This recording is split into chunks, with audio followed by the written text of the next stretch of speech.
Good evening, I'm John Batchelor. This is the John Batchelor Show. You're right, that's the professionals. I'm not playing a John Wayne soundtrack. I was tempted, but I went to Burt Lancaster. Joining me are my professionals, John Avlon of CNN, The Daily Beast, Margaret Hoover of the Fox News Channel, and David Drucker of Roll Call, all here in studio with me. I hope we're all on mic. I'll ask you to say hi so we know that all the mics are working. Mr. Avlon, good evening to you. Good evening, John. Margaret Hoover, good evening to you. Good evening, John. Yes, Margaret's here. And David Drucker, good evening to you. Great to be here, John. It's a pleasure to have the professionals here, and we had a news-heavy day for politics. Let's begin in Chicago, a city at the center of the story in 2008. It's moved, what you have to say, behind the scenery for 2011. But today, a conviction of the former governor, Blago, affectionately known as, in the second trial for his, what you'd have to say is creative exchange proposition for the Senate seat once held by the President of the United States.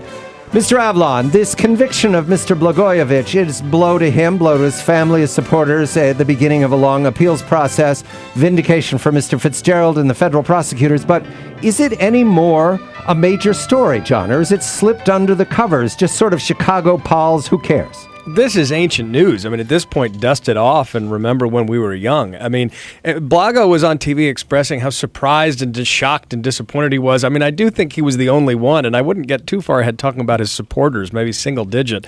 But yeah, this is a reminder of sort of that weird, sordid beginning of the Obama administration after the euphoria of the election, when people got the sense that maybe not all would go as smooth as others hoped. And it certainly hasn't, with yet another governor going to jail, or said to be going to jail. He isn't there yet. This is Blagojevich. So let's move to the big story of the day, which is Michelle Bachmann in Waterloo, Iowa.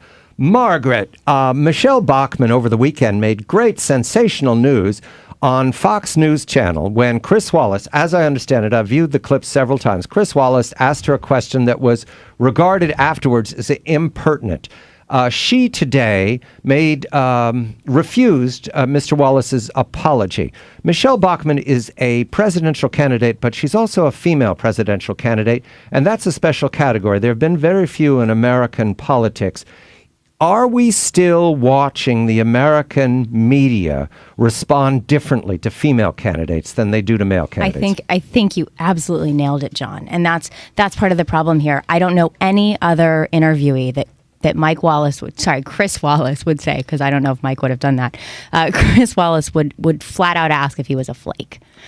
This woman she's a lawyer. Sure, we all have gaffes in politics, and we know it too. Barack Obama, the guy who was running to be the head of 57 states, we all do it. And for a woman who she's a tax attorney, she's raised 23 kids in foster care. Her response was remarkable, but I just don't think that these kind of questions would be asked to male candidates. And when you first heard it, Margaret, your thought was, here we go again, the Mrs. Clinton game from 2008? There does seem to be a narrative in the media. I'm sorry, I'm trying to ignore my husband's growling into the microphone.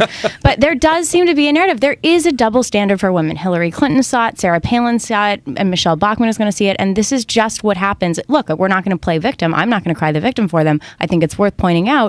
But we just have to push back on it and call it out when we see it. Mr. Drucker, from Washington's point of view, it is true that women run very hard for the posts that they have in the Congress. And there are many members of the Senate who are female. It seems routine these days. And they dominate the Democratic majority, in fact, from significant states. But running as president still seems to be another game. Are we misreading this because we're outside Washington? Does Washington shrug at this and say, there's many ways to the White House, everybody's got to run their own obstacle course? I don't think you're necessarily misreading it, but I think there's actually another way to look at it that many political professionals in Washington might talk about, and that is when you're running as a woman, it's much harder for you to be attacked and for the opponent doing the attacking to get away with it. Mm-hmm. It's one of the reasons why when there is a female candidate, right or left, the other side tries to find another female candidate, because if you have a man attacking a woman, voters tend to blame the man who's attacking the woman, even if on policy grounds he's in the right place.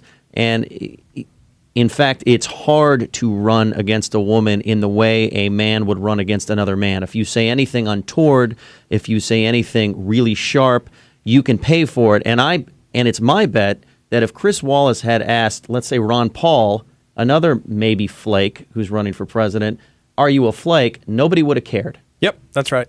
That's 100% true. And if he'd use a different word and say, what do you say to critics who believe that many of your statements have been irresponsible, engaging in the politics of incitement, playing and pandering to the lower common denominator? It wouldn't. It was the choice of the word flake maybe does betray some sexism. But the core of the question was legitimate. And rather, my big question is, how come people like Dianne Feinstein or Olympia Snowe, who are leaders in the Senate and highly respected, are not elevated to this level? The key question for me is when you've got Sarah Palin, and when you compare Michelle Bachmann, Sarah Palin, Christine O'Donnell, and Sharon Angle, immediately people say you're being sexist. I'm more interested in the faction. That is not true. In the faction of the Republican Party that they all represent. They all represent a similar kind of conservative populism in the current environment with evangelical overtones. They're quick to play the victim card, even though they make their bones throwing bombs all day long. And Michelle Bachmann should be called on her history of irresponsible statements. Absolutely. But you're exactly right. It is the word flake. When you use the word flake with the first female candidate, look, if he had phrased it differently and said, look, you have a series of comments that happen to not be substantially true, maybe not so well factually researched. There's so many ways that you can say it. You can put it forth. But you're right. The choice of the word flake, and there is a double standard, but it isn't. It is a new. It's a double standard that works both ways, though, because the attention and the sympathy that Michelle Bachmann is getting for that interview, a man never would have gotten. Correct. I think Chris Wallace's mistake was how he asked the question. Everybody who has followed her in Washington knows that she is intelligent and she belongs on the stage, but she has been erratic at times.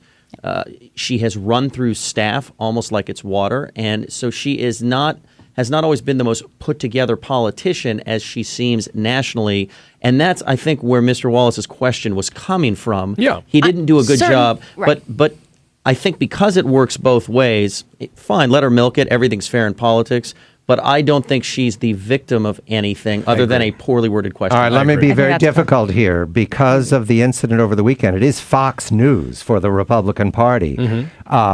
Margaret, does she go up 5 points in Iowa for the July 4th weekend? Does this push her ahead of Mr. Romney? I don't. Judging by Romney's rhetoric today, one would think maybe he is worried by that. He's being quite friendly to her and saying that he's really sort of saying that he supports her. And Mr. Avlon, you'll take a little abuse if you go up 5 points in Iowa for July 4th. Look, it's a calculated attempt to change the subject from a lot of her tortured answers to playing the victim card to gain some sympathy. Will it translate to a bump in the Iowa polls? I wouldn't necessarily say so, but Iowa's a good state for Michelle Bachmann. The Republican Party should be deeply concerned about it. And Mr. Drucker, rather be lucky than right, correct? Always rather be. She takes the lead in Iowa. She's going to say, call me as many names as you want, Chris Wallace. Like my father always says, I'd rather be lucky than good. And I think what was interesting, by the way, about that poll is Mitt Romney's not even running in Iowa, and everybody knows it. Right. And so this is Michelle Bachmann's race to have at the moment. The real question is, can she translate this kind of appeal to New Hampshire, South Carolina, Florida, Nevada, and beyond? All right, because there's always another chapter, we'll do the hook here. Sarah Palin's coming to Iowa tomorrow. Pure coincidence, right, Margaret? yeah, absolutely. Mr. Avlon, can we agree it's just accidental that she's landing in Iowa tomorrow? This is a media tour. It's branding and exercise. Mr. Drucker, does Sarah Palin have the discipline to stay out of this flake argument and stay back? No. David Drucker of Roll Call, John Avlon of CNN and the Daily Beast also reporting for Newsweek, and Margaret Hoover of the Fox News Channel. I'm John Batchelor.